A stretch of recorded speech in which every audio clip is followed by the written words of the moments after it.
Are you a Indeed. Very well. Here, take this for your troubles. It would seem so. Speak quickly. See that? I'm not a complete milk drinker anymore, now am I?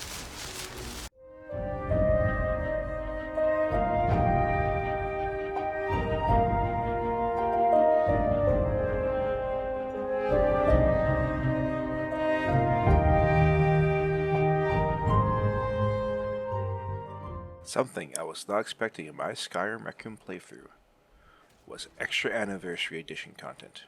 That's because anyone who's updated their Special Edition is now the equivalent of Anniversary Edition. So if you're a Special Edition owner, congrats, you're now your Anniversary Edition owner. Assuming you update your Skyrim, of course.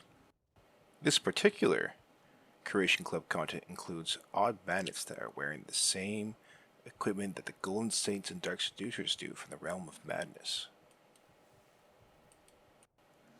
The quest starts by either encountering them at one of their hideouts, or accepting to help a certain Khajiit merchant with an ongoing bandit problem they've been dealing with.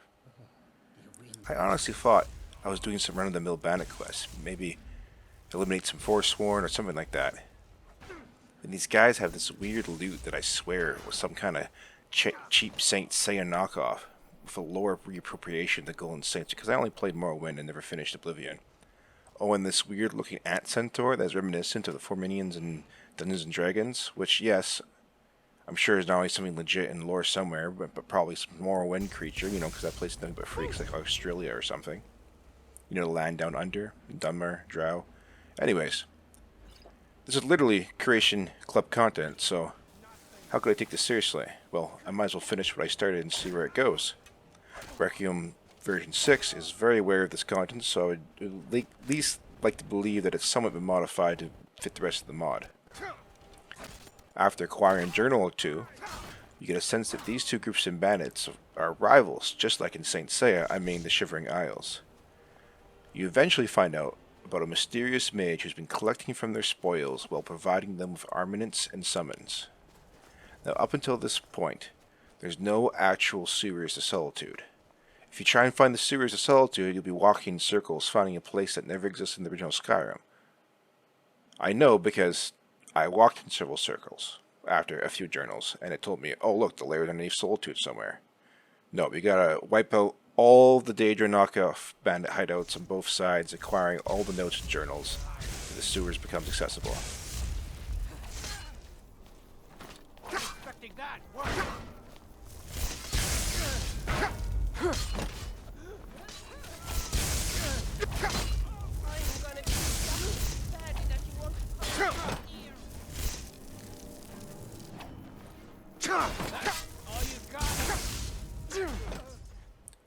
Once the sewers becomes properly accessible, you'll get a proper compass marker showing the manhole just past the local alchemists. It is in this dungeon that all the previous, really out of place anomalies make a lot more sense.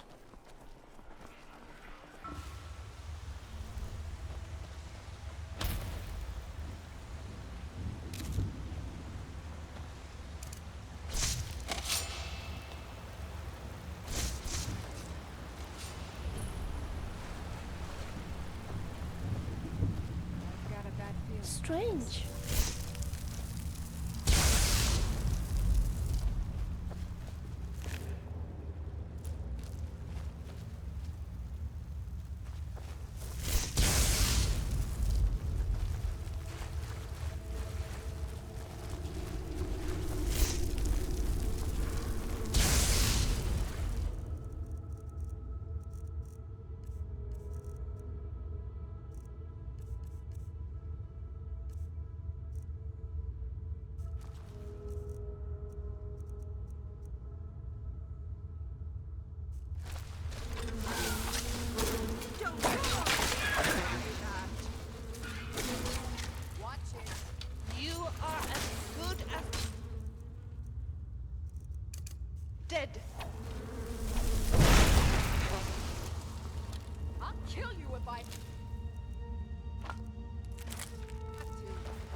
right behind you.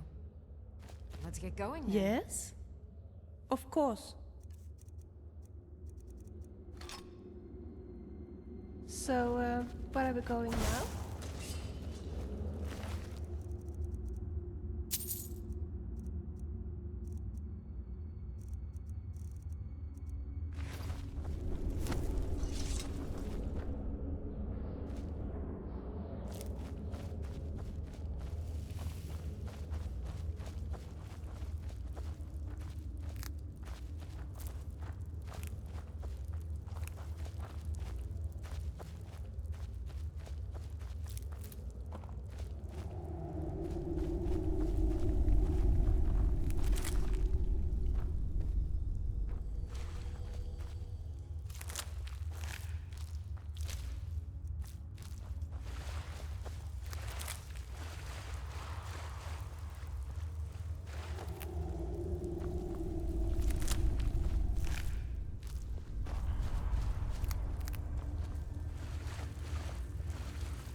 How come ghosts can carry weapons?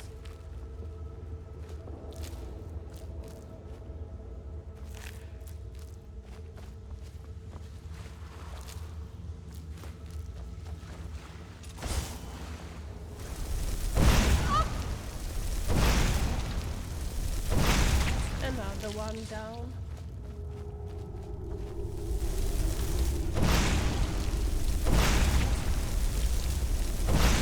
I think my fight is if I met you.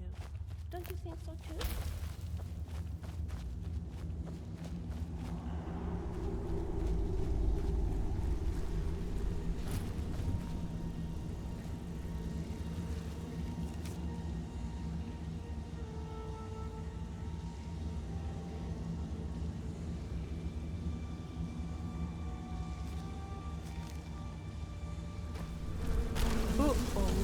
Look over there. Come on, show me how brave you are.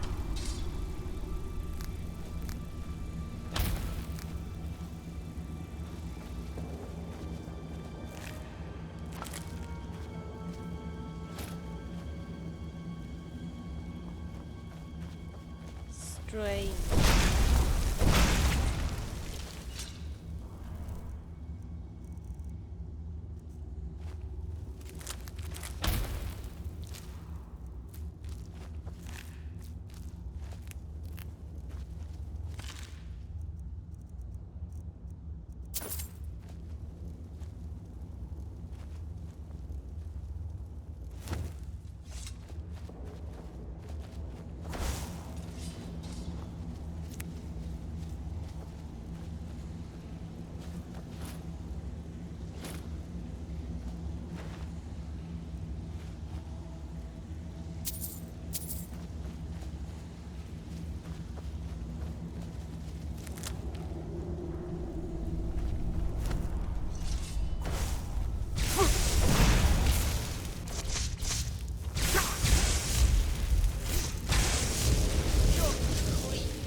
After a few reloads of having my arcs handed to me, I defeat this Dark Souls try-hard PvPer, I mean Mad Summoner, and acquire some pretty sweet loot, which I'll incorporate into my character's mid-game build a few chapters from now. You later on receive a note to meet some unknown individual about the recent items you acquired. It turns out to be an actual golden saint. I decided to scum save and test the different opportunities that presented itself. First, they ask a particular item that apparently belonged to their person they serve. I'm assuming the daedra of madness or whatever. You have more than one option.